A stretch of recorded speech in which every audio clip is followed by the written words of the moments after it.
afternoon, ladies, and welcome aboard Menopause Airlines, your flight HRT non-stop service to Rage Island. And we'll be cruising at wildly fluctuating estrogen levels with mild turbulence expected around your sanity, sleep schedule, and definitely your pelvic floor. Please pay attention to the fasten seatbelt signs, although you may want to unbuckle it a notch because, you know, any inexplicable urges to throw a punch at strangers should be stored safely in the overhead lockers. Now, if you look out the window to your left, you'll see your memory drifting off into the distance. Give it a wave, we won't be seeing that again. And off to the right, you'll see, well, not very much if you haven't got your glasses on. And remember, ladies, your nearest exit, possibly your best years, may be behind you. Why do we tell them there's an exit? There's no exit. Hello, everybody. Hello.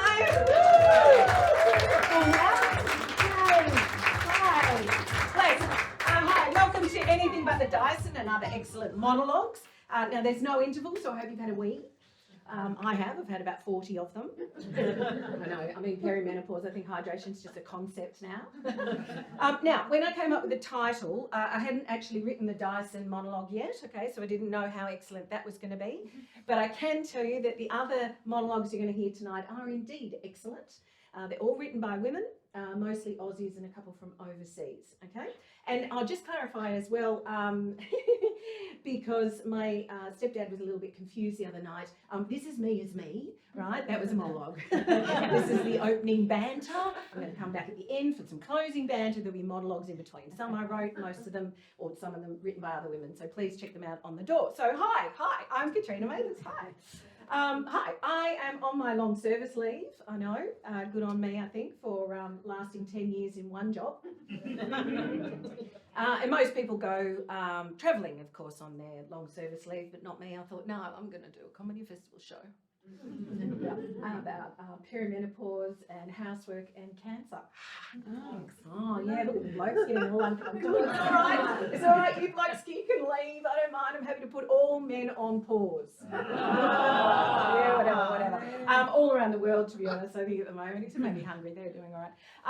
No, but look, the whole show's not about menopause, but just before we get on with it, I'm just going to take my shoes off because they are really pretty, and they're, you know, from Etsy, not Temu, no Shein for me, but I don't want to fall over, right? So let's just do that. And yeah, so the whole show's not about menopause, okay? Maybe just a little bit, little tiny, let's call it a wee's worth. And I know also that perimenopause, menopause, and postmenopause are all actually 3 different phases, but I'm just going to lump them in together because I cannot be asked with detail. And look, I also know that not every woman experiences symptoms quite as dramatically as me, but for those of us who have a hard time, holy fucking hell. Oh, Jesus, I'm so angry all the time. I've got this made so I can go, and the neighbours don't have to call the police. This is a Renee Rapp reference, by the way, for any young people in the house. Any young people in the house? Yes, or maybe 1 or 2, maybe. Yes, excellent. Okay, well, my daughter and I are in love with her. Renee Rapp, check it out. Yes. Now, I also know that HRT is absolute magic. You know, hormone replacement therapy is absolute magic for most women. But not everyone can take it. I can't take it. I'll talk about that later in the show. Okay, so before I tell you about symptoms, I'm just going to take this off because I'm hot already. When I say that at home, my husband goes, no, but Dal, you used to be. I don't know if he's in the house. I'm like, back at you, Baldy. I don't even know he's here. Anyway, whatever. So one of the worst symptoms, I mean, aside from the tsunami of sweat that just falls from your face all the time, is the memory loss. Yeah, and the other thing that I was going to tell you about that was, yeah, no, that's gone. So now, did I notice? Do you have a little pink paddle under your seat there, madam, or someone else? Yes. Can you reach down to get that, or someone behind you perhaps could grab that for you? Thank you. And could you just hold that up for me? I just want to read what it says. What does it say? It's got a link tree there. You can scan that later. Yeah, if you just hold that up. No, it's all right. You are doing a comedy festival show. You have a cheat sheet. Oh, hey, thanks for that. That's a really great idea. How did you know? Have you been here before? No, this lady bought me here. Oh, bless this lady. Thank you for bringing this lady. Because I know now I've got a cheat sheet. What a great idea, because the brain fudge, it's real, right? There's only so much my poor little brain can remember. So I have this cheat sheet here. You can read ahead. It won't make sense. What are we up to? Symptoms start. Cancer. Okay. Let's just cut to new stuff. So I have a cheese boob and a blind eye. All right. You can start a band with that. It's a good name for a band, don't you think? You look like you'd start a band there. I'm not going to start a band, so that's all yours. All right. Now this is true. 9 years ago, I went and had my eyes checked. Okay, no big deal, but just had a free eye test. And the woman, when she checked my eyes, she went, "Oh, you've got this thing in your eye. Now it's probably just a thing, but if it's not just a thing, it could become a thing. I'm like, oh, okay. And she sent me off to see an oncologist, ophthalmologist, to check on this thing annually for the rest of my life. Oh, okay, whatever. So I trot in and meet my doc, and he's got all the gadgets and everything. He has a good old look at my eye, and he goes, no, it's just a thing. See you next year. Oh, okay, great. Ka-ching, $500. Come back again next year. Oh, yes, just a thing. See you next year. Okay, ka-ching. And this went on for a while. We'll get on with the show. Of course, one day he went, oh, yes, that's turning into a bit of a nasty thing. That is a rare cancer thing called ocular melanoma. Oh, right, eye cancer. Now, you've got some options. He said you've got some options. Option number 1, we could take your eyeball out. Oh, great. Option number 2, we could blast it with radiation. Mm-hmm. And option number 3, you'll be dead in 5 years. Oh. I'll take option 2. Clearly. I had no symptoms, by the way, none. So I'm very grateful for that free eye test, as you would be. Anyway, so option 2, radiation, eyeball. Let me talk you through it. Just before we do, though, a bit of a squeamish warning. If anyone gets a bit icky with, descriptions of medical procedures, I'm gonna get nasty. All right, it's gonna get a bit gross.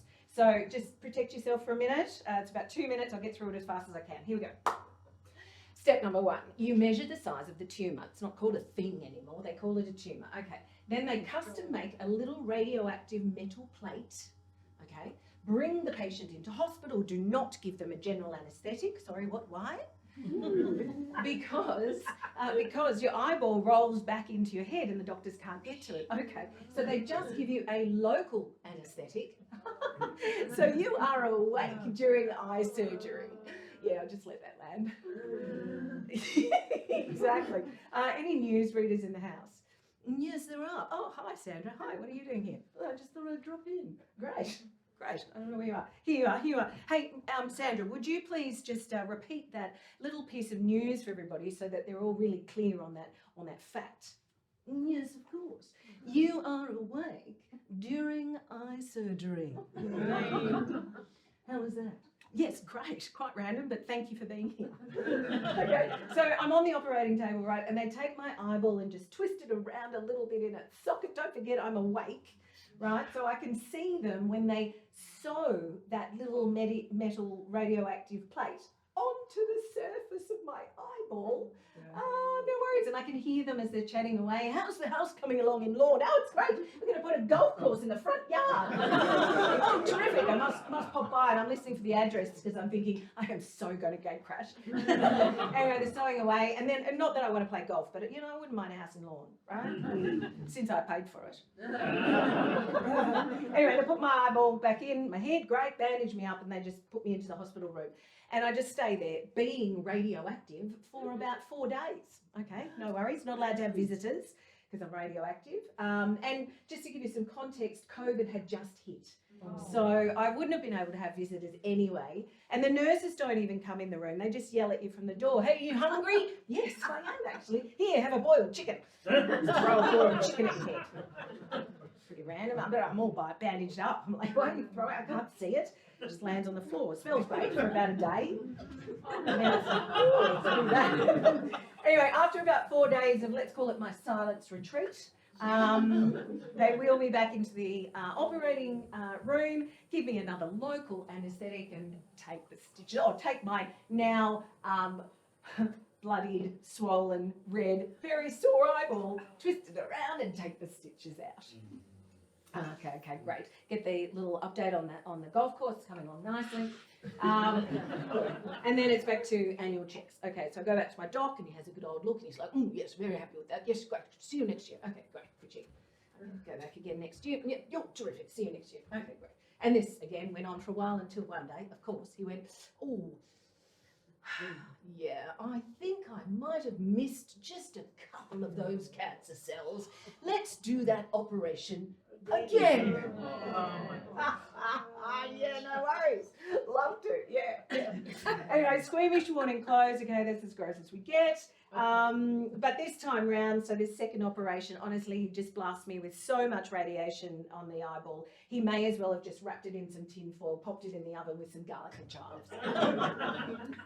So as a result, some of you know, but a lot of you probably don't. I am actually blind in this eye, right? Can't see a fucking thing. Oh, there you are.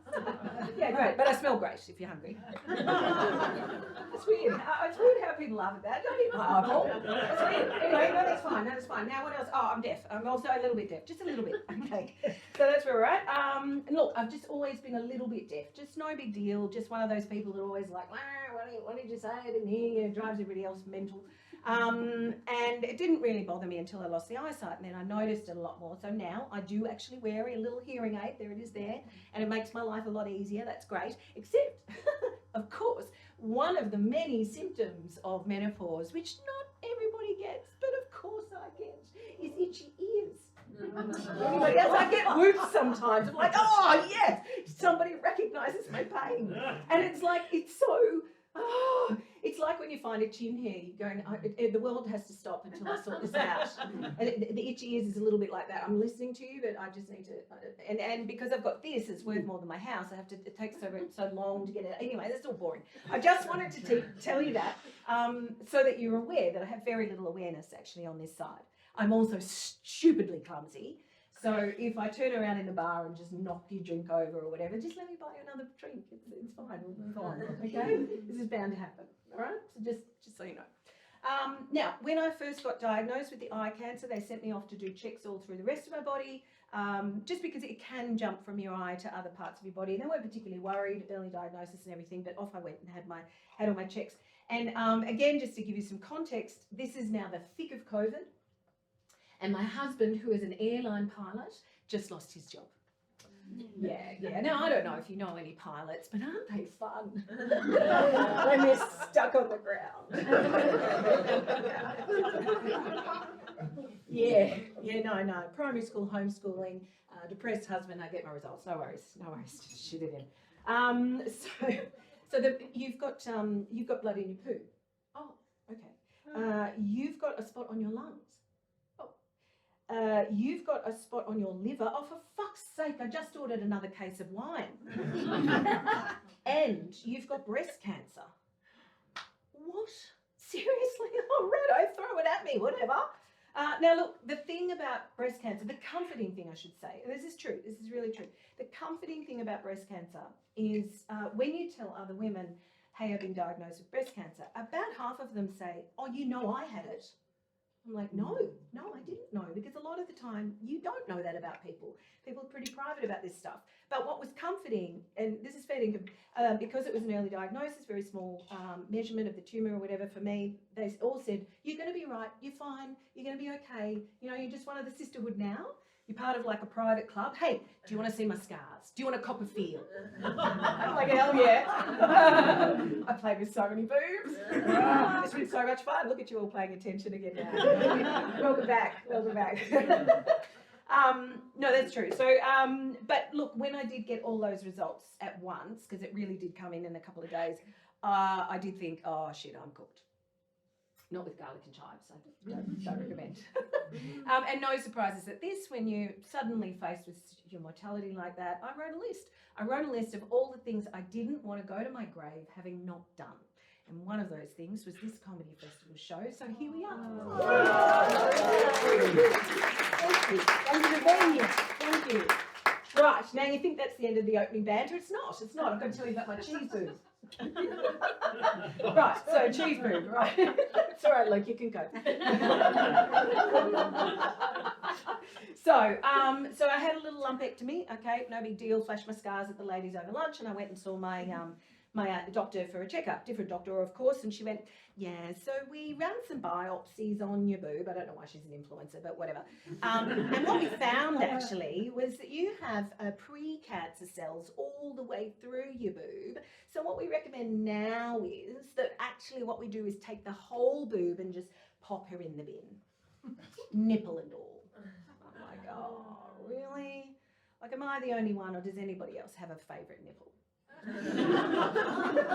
Sometimes people go, yeah. Wow, great, I hear. Anyway, I put Carol in the bin, thanked her for all the hard work over the years, but time to go, off your trip, love. And now, I don't know what you did during COVID, during all that lockdown time, but I just ate a fuckload of cheese, right? And guzzled cases of red wine. So I waddled into a plastic surgeon's office because he's going to talk to me about how he can rebuild a boob from my own flesh. Sounds great. Okay, and he goes, do you mind if I feel your belly? I'm like, dude, all I've eaten is cheese. My belly's over there. Oh, perfect. Yes, fresh belly fat makes for a great boob. Terrific. Who knew? Great. So he took my cheese belly and he made a cheese boob. It's this one here. Right? I left some cleavage for you so you can check it all out. It does all the things that a boob needs to do. I'm very happy with it, right? But there was this weird kind of moment where I caught up with, or I bumped into, one of the school mums on pickup post-COVID. And of course, none of us know what's been going on with each other because COVID, whatever, right? So she didn't know what I'd been through. But she clocked me and she went, hey, Kat, you are looking great, girl. You had some work done. Hey, could I grab the number for that plastic surgeon? Because I wouldn't mind a tummy tuck and a boob job like that. He's a cancer surgeon. Yeah, okay. Gave her the number. I mean, she looks great. What can I say? Apparently it's very common. Anyway, so off she went and did that. Now, if you want to know if I have any tattoos, well, yes, I do. I have a nipple tattoo. And I love it. It's awesome. It's really, really gorgeous. But I'm not showing you unless you're one of my ladies. I'll flash you over lunch. Okay? But you're having a good old laugh about it. My tattooist came in the other night. And also a girl that I was friends with in year 12 came in the other night. We had dinner afterwards and she said, so who was your tattooist? And we compared notes and she had the same thing. And we're like, do you want a quick squeeze? It's so cool. It's really interesting, like science-wise. Anyway, whatever. Play with boobs. Stop improvising, mates. You'll run out of time. Okay. So, so that's all good. But I swear to you that all that cancer and COVID stuff, I swear was not actually as hard as I have found menopause. I know, sorry for the young girls in the house. They're like, oh, Christ, I never want to be 40 or 50. But actually, I probably am suffering worse because of the medications and things that I'm on, and also because I'm trying to turn it into a comedy festival show. So don't stress. It's okay. You're going to be okay. But I hope you don't mind, by the way, that we're talking about it, because at least I think we're the first generation who finally are talking about it. Here. I've got some here's a few times. Yeah, and because like my mum's generation, right? They didn't know what was going on. They couldn't ask their mums because their mums didn't know what was going on either. They just had to suffer in silence. And this is true. My mum came on like the second night. She sat where you were sitting and she had a hot pink jumper on, bless her. And she had a little tear in her eye when I said this, that she had to suffer in silence. And I literally heard her go, I'm like, oh, bless you, Mum. Yeah, you're awful. But we got through it. But it's not fair, like Mum's generation, a lot of them retired early. They just started buying sets of saucepans because morning television told them to. But I think my generation, or our generation, like women in their 40s and 50s today, we're at the top of our careers. So many of my female friends are at the absolute top of their careers. We don't want to retire. I've got a great set of saucepans. And, if we've got kids, they're older now. We've probably travelled widely. We've been to uni for 100 years so we can work for 10. And now we come out to 6 p.m. shows so we can be home in bed by 9. You're welcome. I know, I'm going to leave room for the true crime podcast somewhere in the day or the middle of the night, as is the case for me anyway.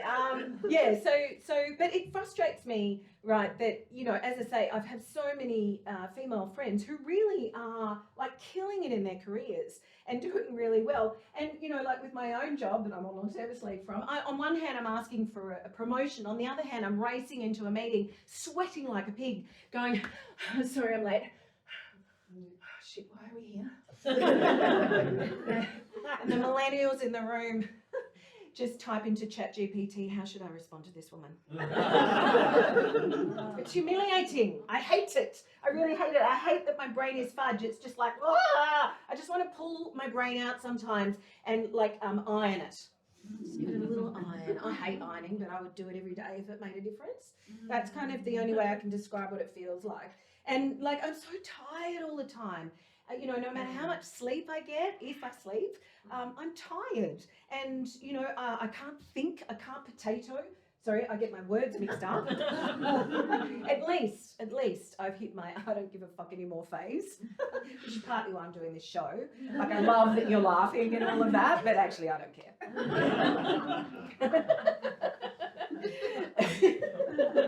No, it's true. And did you know actually that about 30% of women do actually resign from their jobs, or at least think about resigning because of their menopause symptoms or a lack of support at work? That's true. And I don't have that situation in my work. My work's very supportive. But that really got to me, that statistic, especially when you think about like the highest statistic, the highest rate of divorce is women in their 40s and 50s, the highest rate of suicide, homelessness, financial instability.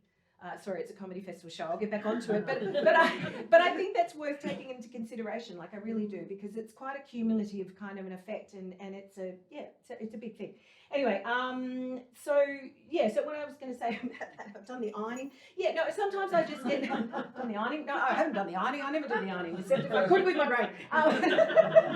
Don't heckle me, by the way. I won't be able to. I won't be able to hear you. I can't see you, and I won't remember what you said. No, sometimes I feel so overwhelmed that all I can think to do is just this one, right? You know, like when you've just got nothing left in the tank, you know, and it's usually, I think my daughter's in the room, but it's usually like when my daughter slams the door, and it's okay now, you know, no personal sort of opinion here, just as a generalisation. It's usually because something like I've got the wrong nail polish colour on, and I just go, I got nothing. I just got nothing, and I just have to stay here until I catch my breath. And the colder the floor, the better. Right, yes, ladies, yes, I've got some whoops on that one. And the best place to do that in our house is on the cold marble floor of our bathroom. The only problem, well, that's also the only place that the dog doesn't step on my head because he's blind too, right? But of course, when I'm lying there just going, oh, fucking got nothing, shit is hard. And I realised, oh shit, the toilet's right there. So I'm probably surrounded by little splashes of wee and rogue pubic hairs. No. And you know that as the oldest female in our household, I'm going to be the one that has to clean that shit up. So yes, that's the end of the banter. You can clap if you want.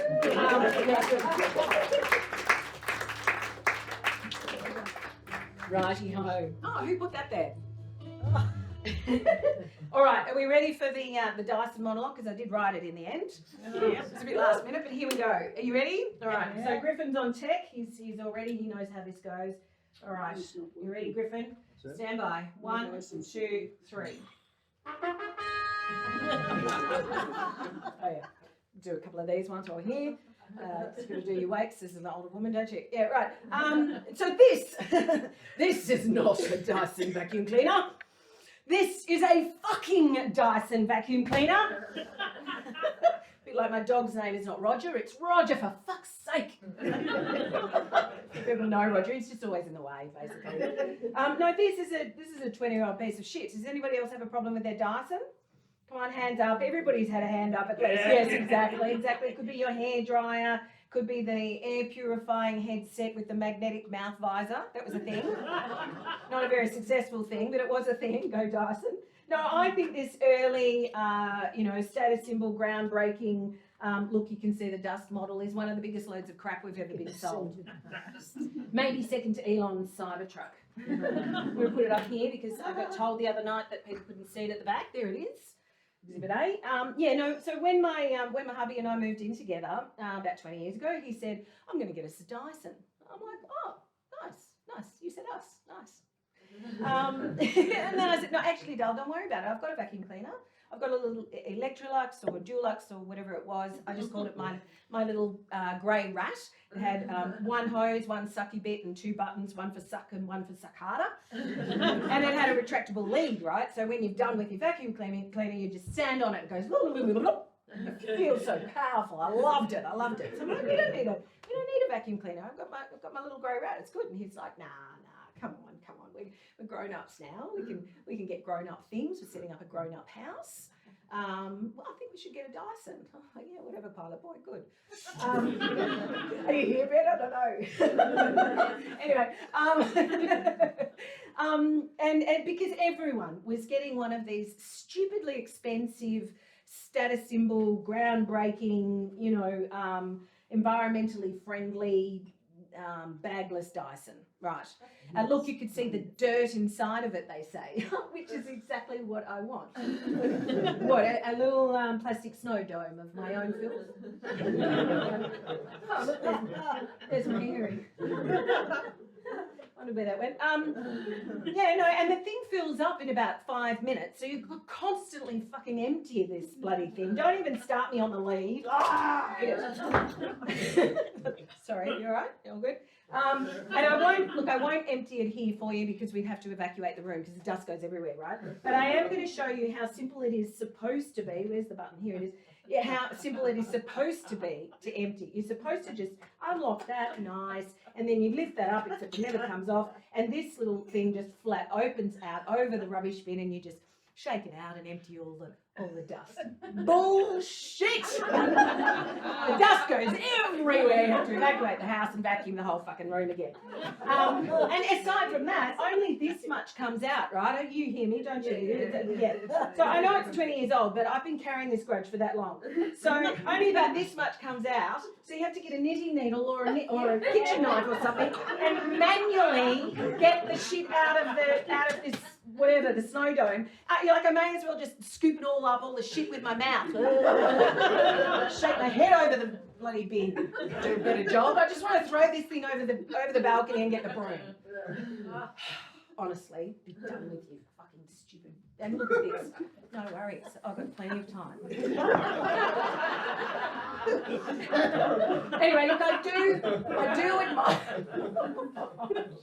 Fuck off. Anyway, I do admire the innovation, the future thinking. Like I do actually recognise that about Dyson. They are an advanced sort of thinking company. But I just think with this one anyway, and a lot of them actually, all of them, we've just been brainwashed by the marketing. Sucked in, if you will, into thinking that this is what we need. That's not what we need.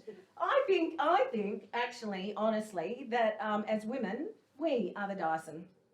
If you think about it, we're sold this idea of what we should be. Oh, look, environmentally friendly, pretty colours, maybe a little round in the middle. And our job is, to clean. Oh, right, and just deal with everyone else's shit. Yeah. Sure. But so long as we look like we've got all the bells and whistles, no one actually cares if we don't function. Anyway, be gone with you.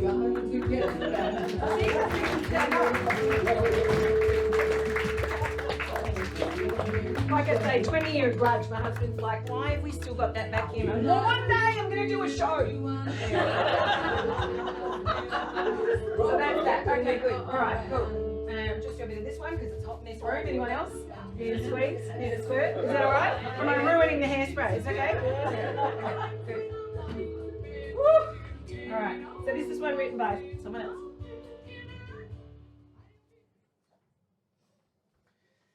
We were married in the late 60s. just as all those ideas about equality and women's rights made their way over the seas into Australia. And we were both pretty into it. I mean, we didn't go to any of the protests or any of that sort of thing, but we wanted to be equal. That was going to be our thing, an equal marriage. I mean, we were both working. He worked in the office and I worked at home.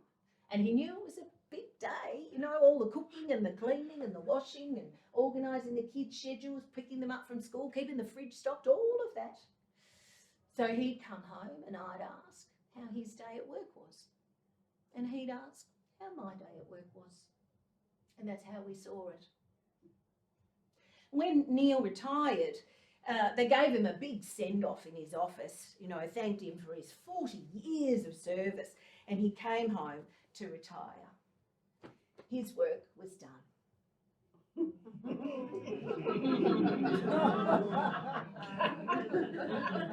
Seems that this is still my workplace. And look, I mean, I've tried to have one of those conversations about how we could make our situation just a little more equal again. You know, share the workload. But he's too tired for those silly conversations, and as he reminds me, his work is over. He deserves a rest. I nod and give up. It's too late for this conversation.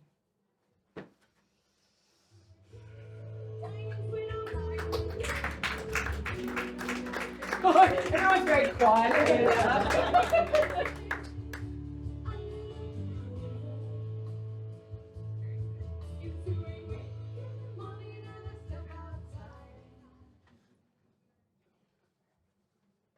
It was everything I had worked for in my life.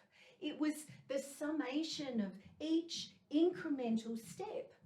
I had pushed aside, carved away and winnowed out space in my life to make room for this piece of work, this perfectly planned and executed denouement. Now, if I sound hyperbolic, good, because no, Clive, when you say, oh, it was just a cake, you are incorrect. Each element was a love song to flavour. Pineapple, guava, then lemon. But was it? No, it was yuzu. Yuzu, not lemon. 3 sponge layers, so light and precise and exact that you might not think they were there at all, but they were. It was harmonious, Clive. And look, perhaps I could have pulled back and just done 5 layers. I mean, perhaps I could have. But what's the point in being mediocre? I mean, when you said, oh, I'd quite like something special before your birthday, I took you seriously, Clive. I took you seriously. It's very hard to make banana and white chocolate work together, Clive. I even incorporated stout into the mirror glaze because of your love of that filthy black liquid. The yuzu was for me. And now here we are. You and me. And the cake. Like, I know it was an accident. And I do appreciate you offering to pick it up and scrape it into a bowl. But I think, Clive, I might go. Because if this 12-layer entremont has taught me anything, it's that life is fleeting. 1 minute you can be a work of art on the bench, and the next you're that on the floor. So, look, how about you just pick yourself up an ice cream cake from Coles and some stout from BWS. And have a happy birthday, Clive. I'll leave you that.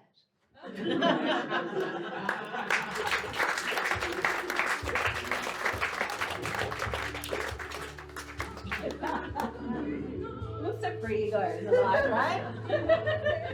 All right, here we go. You can tell we only got one music license cleared through APRA. I had all these different songs, we only got that one. And one. Anyway, whatever, it doesn't matter. Here we go. What do you see when you look at my face? I mean, probably slightly wet because I just sprayed myself with water, but like a middle-aged, middle-class, I don't know, lead soprano of the Glockenspiel Quartet. I don't even know if that's a thing, maybe it should be. Can you tell how old I am? I mean, I don't know how you tell with people these days because we're all getting so much Botox, we're all just starting to look the same. I don't understand why people don't want to grow into their faces. I like my face. I like my menopausal body, my blind eye, my cheese boob. I don't like hemorrhoids.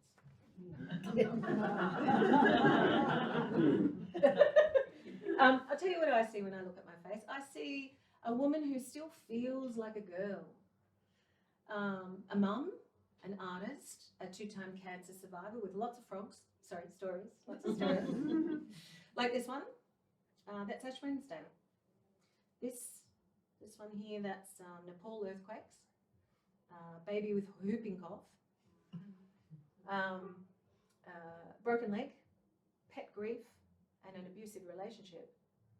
But these ones, that's falling in love with my husband if he's in the room. Not the abusive relationship, different. This one, being a mum. These ones, that's girls' weekends, or Christmas carols with my family.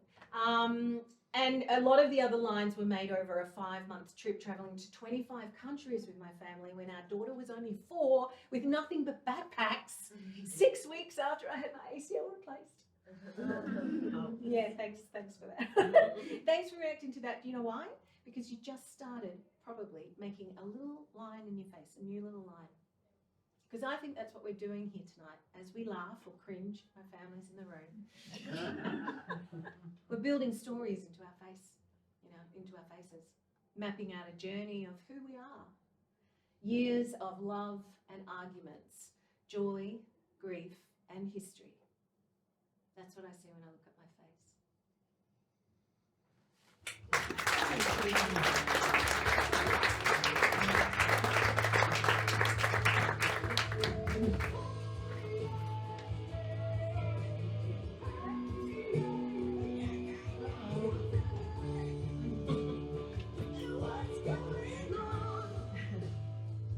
Right, name the jacket, here we go.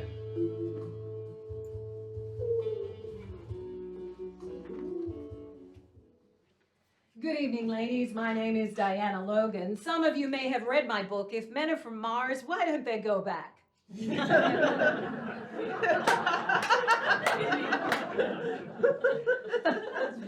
Welcome to the Joys of Menopause. It's a lecture series for afflicted women.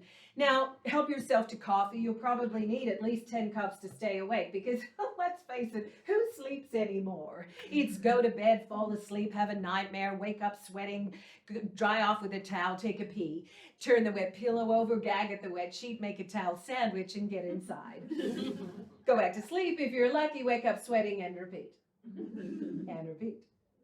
And repeat. And repeat. You get the idea. Now, menopause can put a strain on a relationship with a person of the non-menopausal sex. He may be sympathetic to your plight on the surface. He'll put his listening face on, but he's not listening. He's thinking about when you used to be fun and thinner and nice. But there is a light at the end of the tunnel, ladies. It's not all doom and gloom. It only lasts for about 5 to 10 years.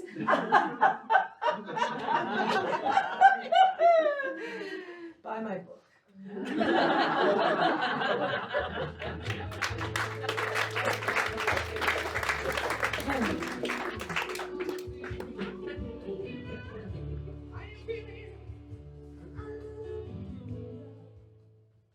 Yes, was the answer to Mum's question in the car on the way home from our holiday. Wish it wasn't so God-loving, but hey, they had a flying fox, so I still loved it. Camp.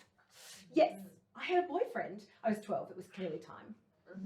But actually, Mum, I said, I think I have 2. probably shouldn't have two, Mum cautioned. How about we narrow it down to one? She took a drag on her Alpine. Where do they live? Well, Darren's in Upwey and Adam's in Brighton. Brighton's closer. So why don't we make Adam your boyfriend? Okay, she was very practical, my mum. Adam's body length was longer than his legs. I loved the way he walked. I loved his big nose. I loved his mullet. I loved his cheeky, charismatic, bloody everything. I couldn't take my eyes off Adam.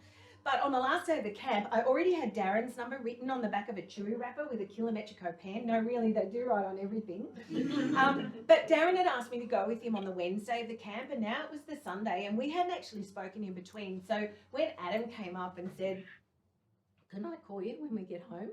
And I said, "Yes." And he did call, and he said, "Do you want to come over to my house for a swim? We've got a pool in Brighton. That's just up the road," said Mum. So I went to Adam's house and his parents asked questions and then left us alone. I was all by myself in the backyard with this long torsoed boy called Adam. I just felt like my heart wanted to leap out of my mouth and punch him in the face. I pulled a sun hat down over my eyes and Adam didn't know, but I could see him through the holes in my sun hat, and I watched him. He watched me. I knew, I had little cherry pit boobs and I knew he was looking at them. I wish they were so much bigger, but I felt like they grew just with his look. I wanted to say I could see him, but my breathing just drowned out my ability to think. And as I was watching him, I noticed he crept a bit closer, really quietly, really carefully, and he put his arm over around beyond my shoulder like this, and he looked at my lips. Started getting closer and closer, leaning down closer, and I'm watching him going, "He's gonna kiss me. He's gonna kiss me. This is the best moment of my whole life and it's about to happen." And as he got closer and closer and like really close, I whipped off my hat, said, "Oh, I'm so hot," and I jumped into his pool showing off my bathers thinking, he was about to kiss me. He was about to kiss me. He was about to, oh, you bloody idiot. And I swam until I nearly expired. Adam did kiss me about a year later, back at that holiday. We're not really Pentecostal, but we do like a lot of choreographed clapping while we sing Kat. No sun hat and no regrets. Now, if anyone does know Adam Hall, I say that nervously because one night a woman did. Yes, I do. I'm like, oh shit, so I have to check the door this every night. Is he in here? I'd love him to hear that story. I'd also like to know if his legs caught up to the length of his torso. I wouldn't say that if he came. All right, where are we at?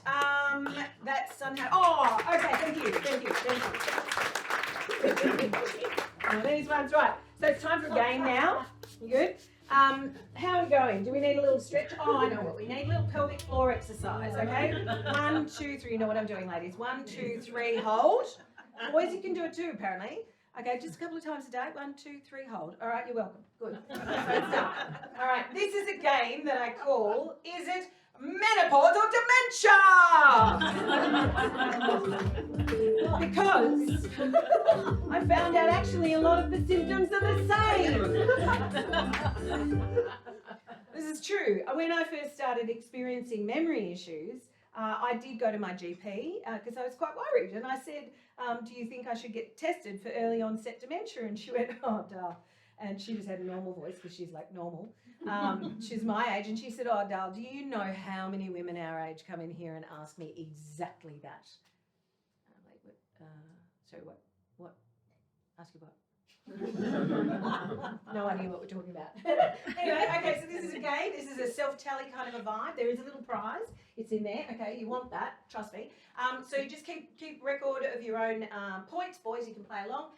These are all menopause symptoms. I've been adding to them each night. If there's something there that you experience that's not on the board, please let me know. I'd love to update the tally. So I'm going to spin the board, and if it lands on a symptom that you experience, give yourself a point. All right.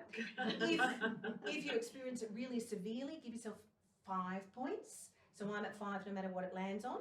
And if it's got these double lines around it, that means it's menopause or dementia, so you can give yourself double points. All right, that clear?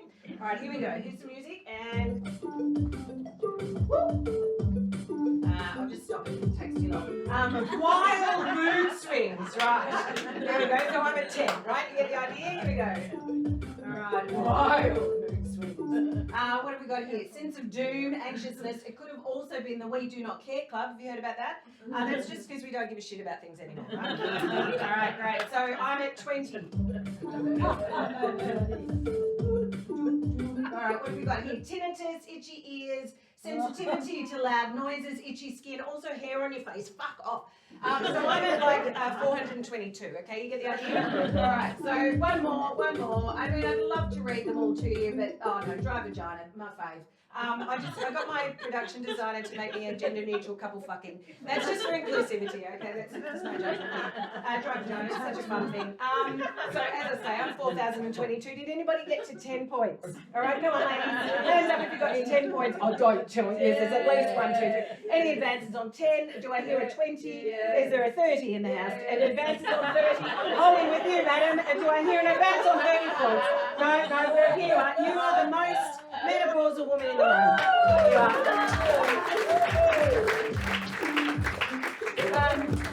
And there are door prizes for anyone wearing pink, okay? Help yourself to that at the end. But you've got some tweezers and chocolates, okay? So I hope you enjoy that. Anyway, we could also have played is it menopause or ADHD? Because apparently that's a bit confusing too. I'm finding out. Oh my god. Where are we at? Okay, the hotline. Yep, good. I'm just racing because I'm like, oh shit. Time. No, not those ones. These ones. Here we go. Here we go. All right, we're good. Menopause hotline. This is Barb. How can I help you or not? What's that? You feel a lot of rage. Oh yeah. Did you yell at a person, place, or thing? All of the above. Oh yeah. Sounds like a Tuesday. Yep. Tuesday. You're feeling like you're feeling hot and cold. Okay. How many times did you take your jumper off and then put it back on again in the last hour? 12? Okay. Yeah, no, that's below average. You're doing great. I went to your doctor's appointment and had no answers for you. Yeah, no, they usually don't. No. Was that you shaved one leg and forgot to shave the other? That's all right. Maybe it's trending. It will be. You can get the other one next time. Don't worry about it. Oh, you and your husband had a fight. Yeah. And you threw a fan at your husband. Oh, right. No, that's all right. I'm going to log that down as cardio. Next time, throw you back into it. Okay, yeah, you feel like your libido's clocked out. Oh, honey, that's long gone. All right, look, here's my recommendations. Don't talk to doctors. Don't Google anything. Grab yourself a glass of wine or 2 or a bottle. Just separate yourself from anyone who's chewing or breathing. Yes. Yeah, try not to spiral. And best of luck, all right? Oh, menopause hotline. This is Barb. How can I help or not?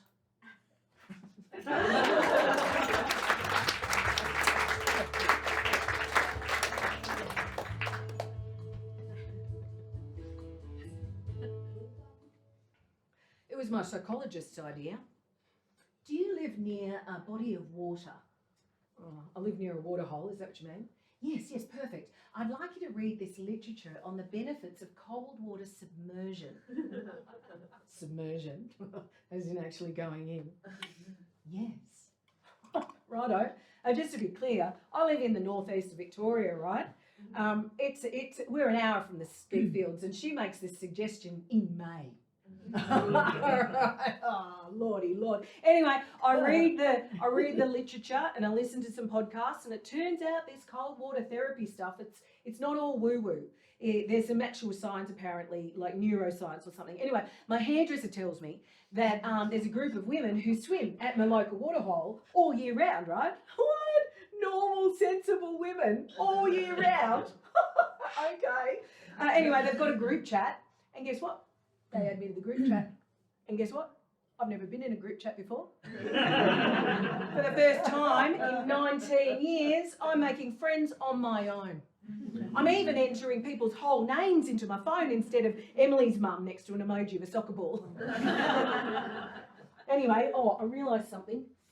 I'm just going to do something here because before the show, I'm supposed to do this. So just talk amongst yourselves. I did it, but I also did some oil on my hand and it came off. So reset, here we go.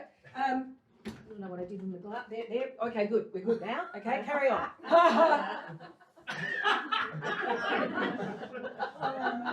Last show and all. Whatever, right? It's got to go haywire somewhere, right? Yeah, thanks for that, Griffin. All right, now.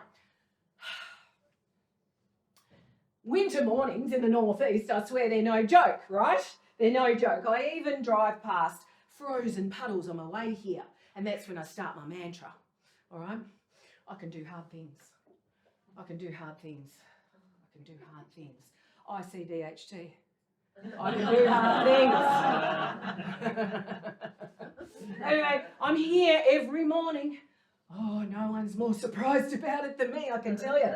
And my amygdala keeps screaming at me every morning, what are you doing? Go back to bed. You're going to die. And I'm like, thanks for looking out for me, sweetie, but it's all right. It's all right. It's going to be fine. I've got this. So I get down to the water's edge with my new friends. We're together, but we don't really talk. We're just in the zone. In the survival zone. So I get to the water's edge there, and I wade in.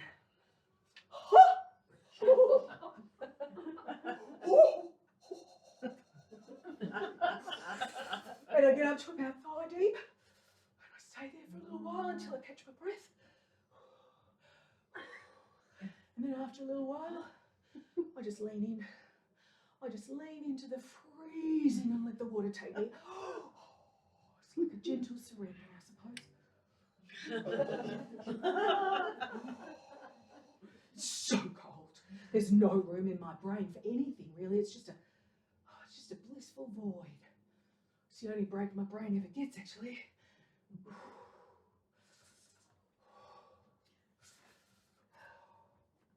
And I guess that's why they say it's a little bit like a near-death experience. That's where all the euphoria comes from, right?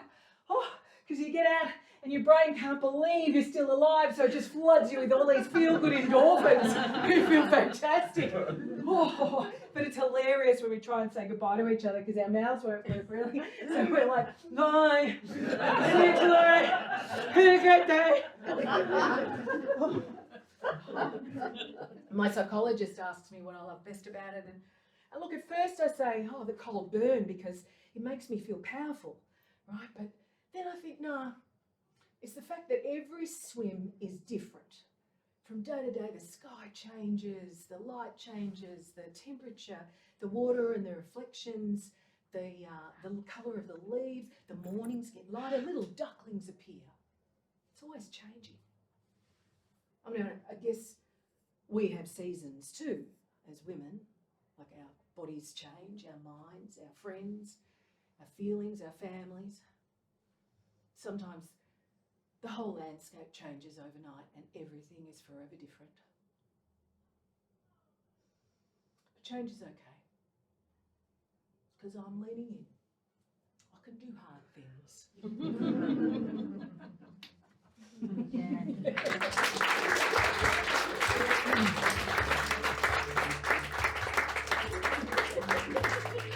Glad I had a texter. Right, I'll just put my pants back on because now I feel all naked. Turn them in the right way. I wouldn't turn them around the other way if I was at home. I'd just put them on. But you're special. Anyway, so who set this system up? Who designed this hormonal shit show? Right? How is it that we have teenagers going through puberty at the same time as we're going through menopause? And at the same time, our parents have dementia. And at the same time, our partners are taking up learning chess on Duolingo. Sorry, Ben. Or, God forbid, taking up fucking cycling. A lot of my friends and partners are doing. No, there is no way that God is a woman. I call bullshit on that. and because I had breast cancer, I can't take HRT, right? I'm on quite the opposite in some ways. I'm on an estrogen restricting drug called tamoxifen. If there's any ladies in the house, I'm sorry for that, but I guess it's better than cancer, but just come to lunch, right? That's all I got. But estrogen, if you didn't know, it's the female hormone. It goes wildly up and down the whole way through your menopause years until it eventually sort of settles, right? Good. And I can't believe that no one told me this. Not my GP, no one told me this. When your estrogen lowers, so does your memory. It's related, directly related to your memory. Estrogen is also directly related to your ability to regulate your emotions. It's also related to, what was the other thing? No, your ability to recall basic words. No, potatoes. No, words. I meant words, yes. So maybe it's not us just going crazy. It's not us losing our minds. It's just our hormones doing cocaine before they die. And the other thing that estrogen is directly related to, which I've since found out in doing research on this show, is the nurturing side of yourself. Oh, really? You know, that side, particularly as women, we have that sort of propensity to want to look after everybody else and make sure everything is all right, everybody else is happy, often at the expense of our own happiness. So what are you saying, oh, change of life, that I just need to look after myself? Oh, interesting. Okay. Did you know, this is a little quick fact before we go, that as human beings, we are one of only a few species that experience menopause. This is true. It's killer whales, something else, and us. Fact checked. Most animals have their offspring and die. Once they procreate, they serve no purpose. Thanks, David. Happy birthday, by the way. 100, it's quite a milestone. So why do we stick around if we're only one of a few species who do? Why? Well, there is a theory. It's a killer whale theory, and it goes a little like this. When the baby or the kitty killer whales grow up in the pod or their family with the postmenopausal grandma killer whales, they go on to have longer and healthier lives. I love that. And I have a First Nations friend who told me that when women come through menopause in her mob, it's seen as a joyous and wondrous transition into becoming a wise leader. So maybe that's what's going on. I'm just transitioning somewhat awkwardly. I told you how clumsy I am, but maybe, oh husband of mine, you're in the room, I don't know. Maybe you can work out what should go on the weekly shopping list all by yourself. Because I'm going to take up cycling. I'm not, who am I kidding? No, I'm definitely not. But I do have a third chapter of my life to live, and I'm darn well not going to my grave until I've done all the things on my list. So thank you for being here for part of that. Thank you to Griffin up the back. This is my last show. Thank you so much for coming out and supporting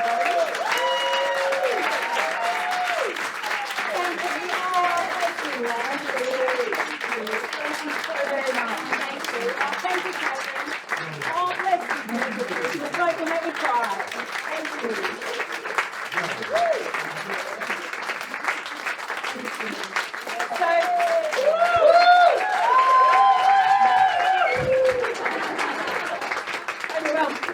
Thank you. This show has been brought to you by my long service leave, that fucking vacuum cleaner, cancer on my list. And what do I want you to leave here with? Well, not that pink paddle. Actually, you can take it. I don't need it anymore unless I tour the show. Any hands up for that? No, don't. Anyway, just leave the pink paddle there. No, what I want you to take away is just put your big girl pants on. Like these ones from Etsy, hey? Just put your big girl pants on, get out there and do the things that scare you, like this comedy festival show.